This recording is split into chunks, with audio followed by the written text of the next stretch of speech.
What did the Tax Pro do when his computer crashed? I don't know, Jim. What did he do? He took away its driver's license. Jokes by Jim.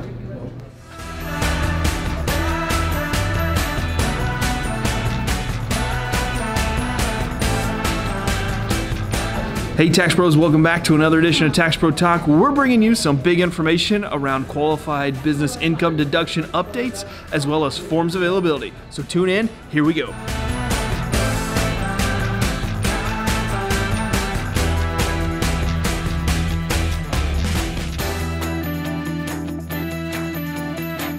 Alrighty Tax Pros, welcome back to another edition of TaxProTalk, or hashtag TPT. I brought in the big guns today. Jim and I are going to be talking about tax reform. I've heard a lot of things, Jim, from Tax Pros around rental real estate and qualified business income. So what are some updates? What's going on? Yeah, so definitely getting a lot of questions around rental real estate and the rules. So let's recap. The qualified business income deduction is the new 199A, 20% deduction for all pass-through entities. That would be Schedule C, that would be Schedule pass-throughs like S-corps, partnerships, fiduciary, farms. Rental real estate's a little unique, okay? Publication 535 that came out in draft form from the IRS, page 2 says, rental real estate by law does not qualify as an active trader business under section 162.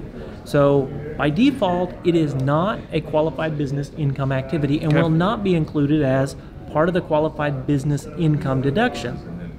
Now that said, you can always look at the facts and circumstances to determine if that rental real estate is a 162 trader business. If it is, you'll mark the box that it qualifies as a QBI activity, okay? A couple ways to do that. If they are a real estate professional and there are certain rules about being a real estate professional, that will automatically qualify them as an active trader business because a real estate professional is, okay? So that's one way to look at it. Facts and circumstances, you as the pro are going to have to make that determination about whether that rental real estate qualifies as a QBI activity. Wow. Seems easy enough, right?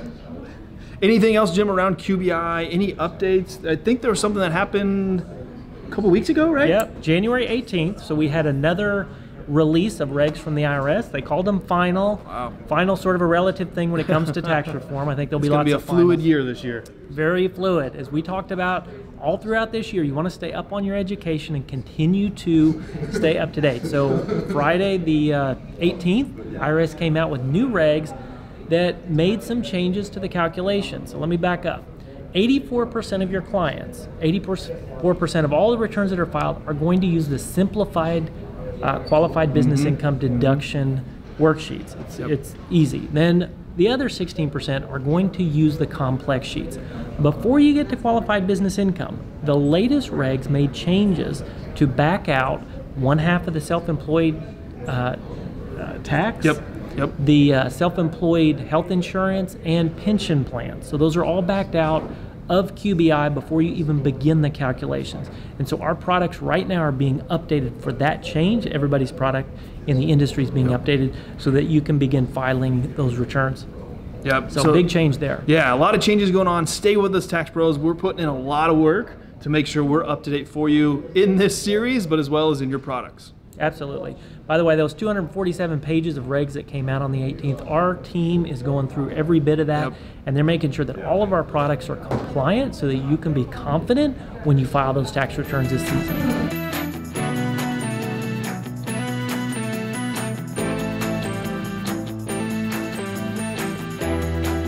Alrighty, Tax Pros, so I've got another question I've been hearing from everyone around forms availability for you, Jim. So is there an update around forms that are available, not available? What's going on there with forms? Yeah, this is always the time of year when there's a few forms in the products that are not approved for filing yet. And we clearly mark those with banners at the top of the forms. We put diagnostics in there to let you know. Let me tell you that our team is working very hard with all of the agencies, federal and state agencies, to update all of the forms. There are still a few, and even a few federal schedules right now that are not approved because they have not been final released with instructions from the agency. And again, we don't mark them final and ready to e-file and print file until we've got instructions and all the calculations are solid. But we try to give you the best information available in the product about when we think that will be available to file, and we've got KB articles that back that up. So check those out. You can usually find that information either in the product or those KB articles.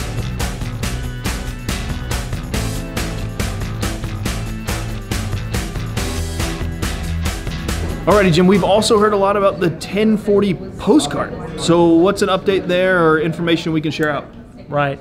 You should know by now that the 1040 form has been retired. All three of them, the 1040, the 1040A, the Easy have been retired, and we have a new 1040 that is more it's called kind of a postcard form. It's a half sheet for pages 1 and 2, and then there are supplemental schedules that are each a half page. We've heard a lot of feedback from customers wanting page 1 and page 2 of the 1040 on one page to save on printing costs. We've been working with the IRS to get approval to put those onto one page, and so look for that in our products very soon here. We're going to deliver one that you can then just print one page and you can scroll down through it a little bit simpler. So again, we do have a new form, and that's just part of, tax part of the filing. fluid season. Yeah, it is. A lot of changes this year. But do look for a single page 1040 that puts pages 1 and 2 on the same page.